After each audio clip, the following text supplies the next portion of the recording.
Assalamualaikum warahmatullahi wabarakatuh. Selamat sore teman-teman. Ini kita kembali ke sawah.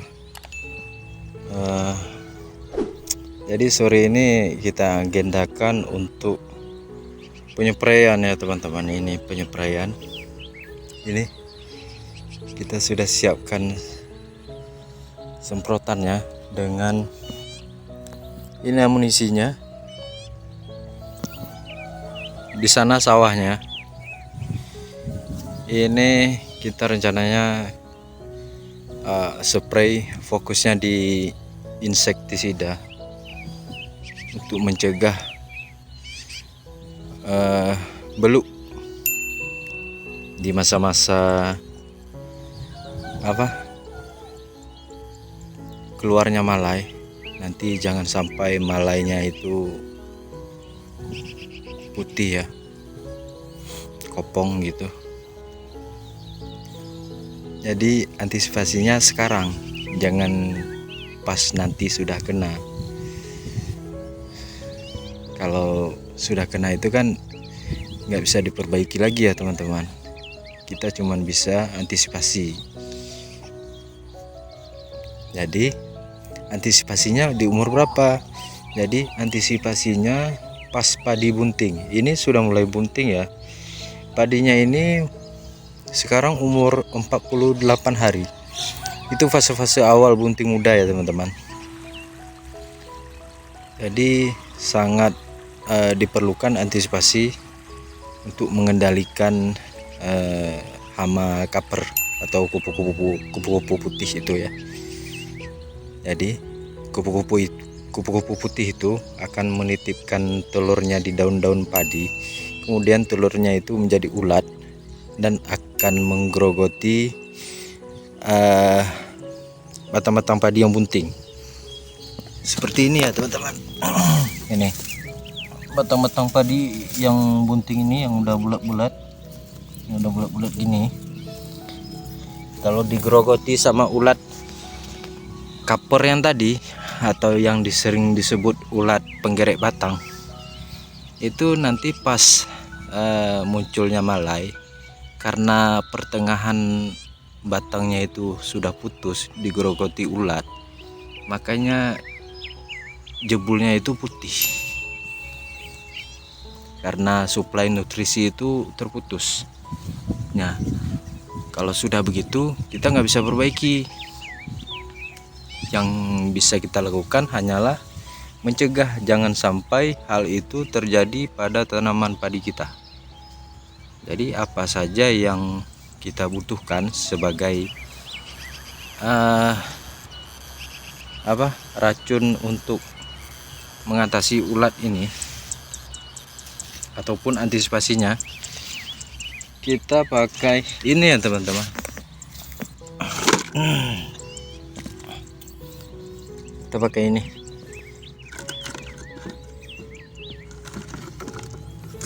Ini kita pakai insektisida progresif.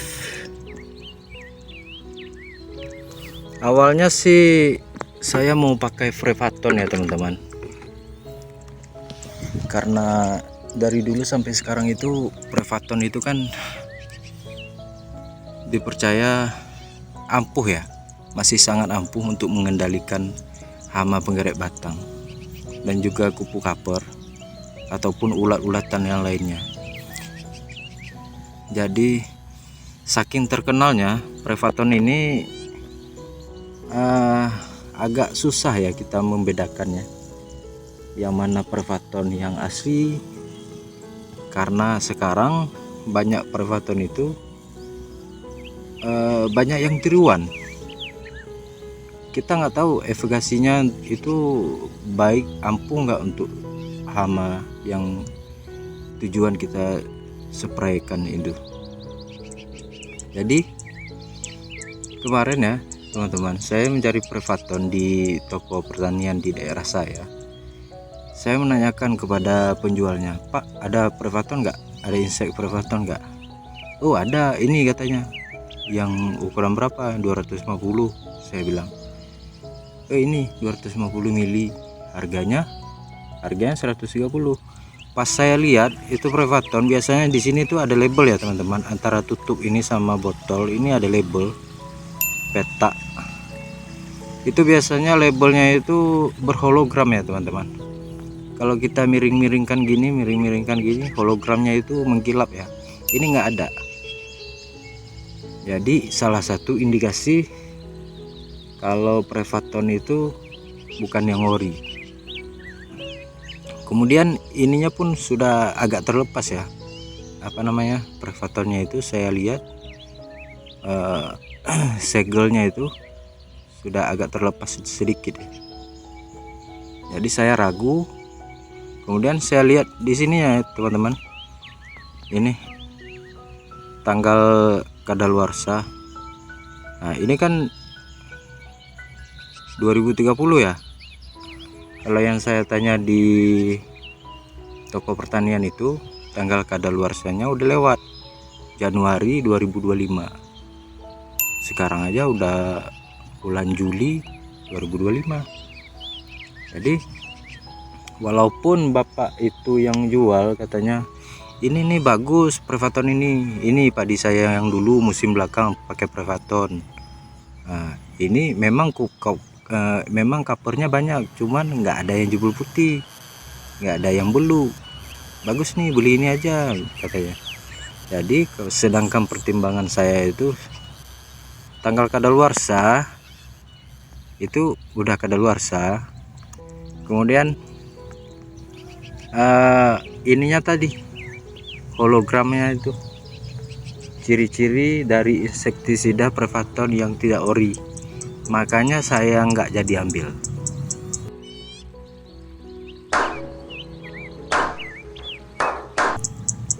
Kemudian saya browsing di internet, di apa namanya, di marketplace.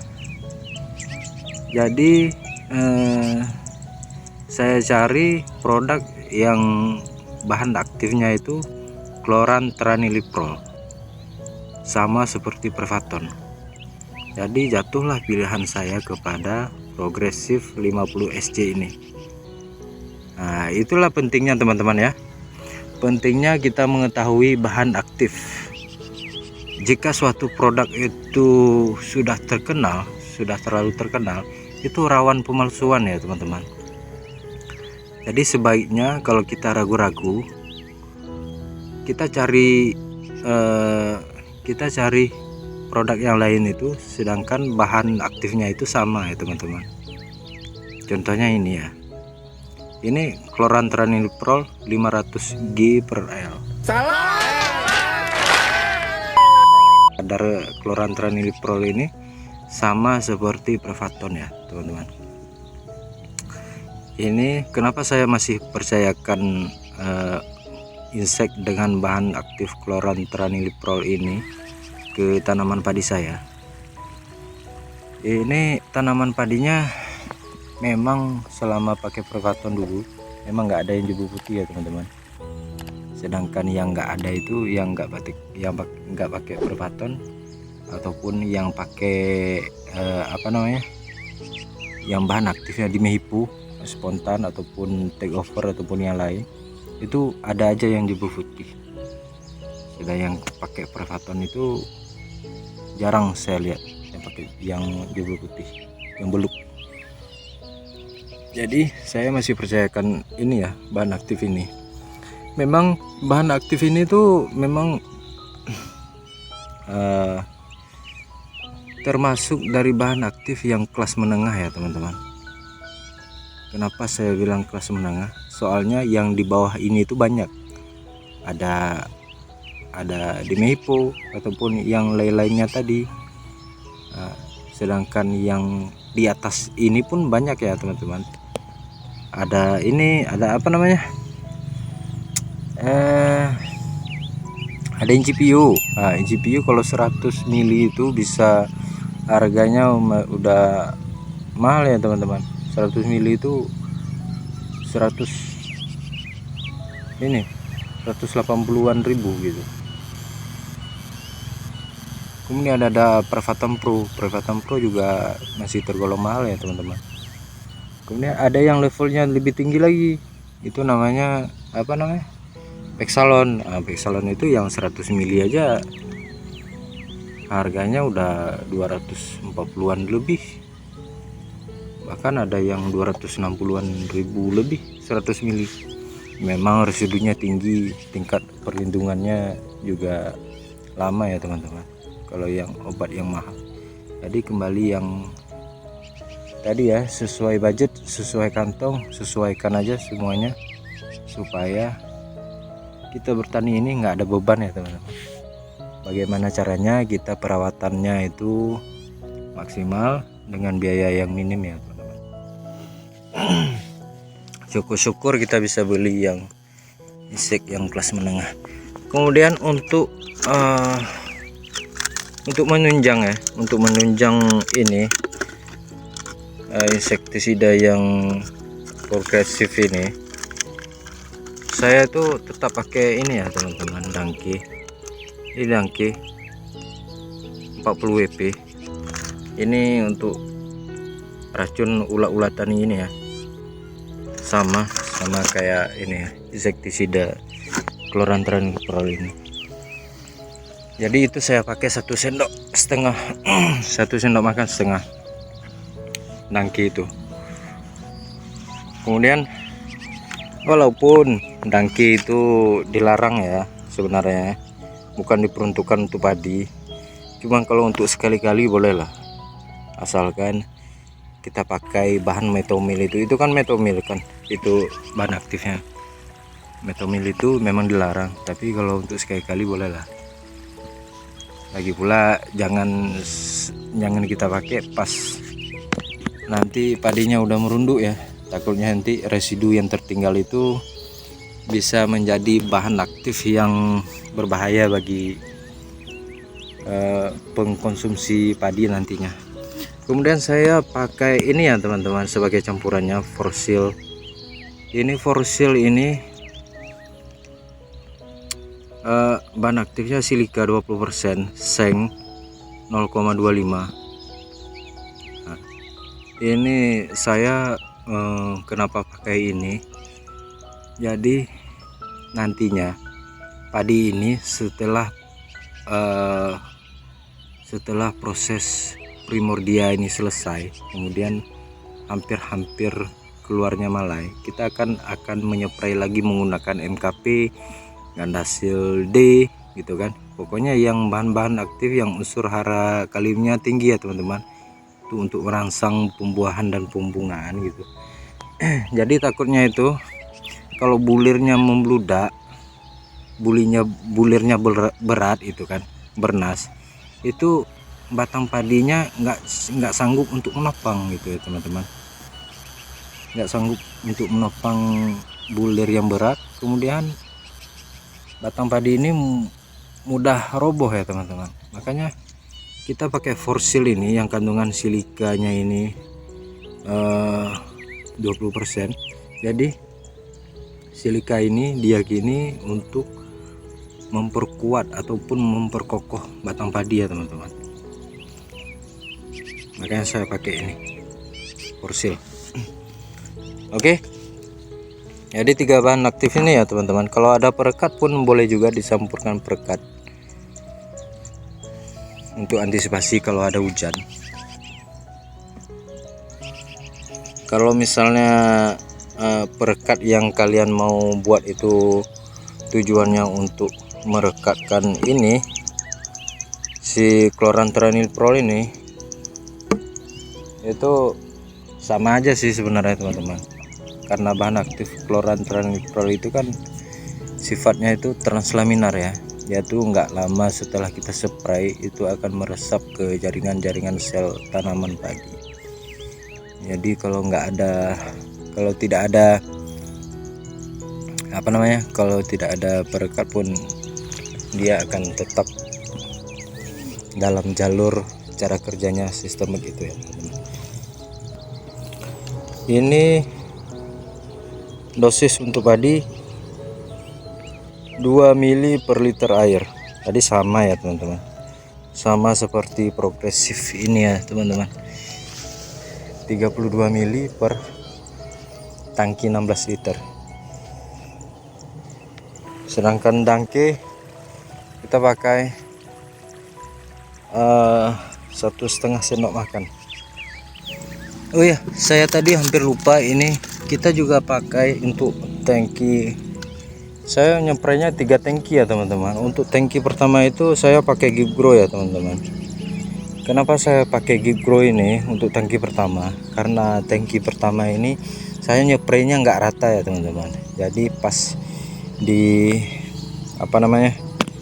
di tanaman-tanaman padi yang kelihatan rendah aja. Nah, jadi tangki pertama kita spray di tanaman-tanaman padi yang lebih rendah dari yang lainnya. Jadi kalau habis satu tangki, kita akan bawa tangki yang lainnya yang nggak pakai Gibgrow ini. Jadi baru kita ratakan semua.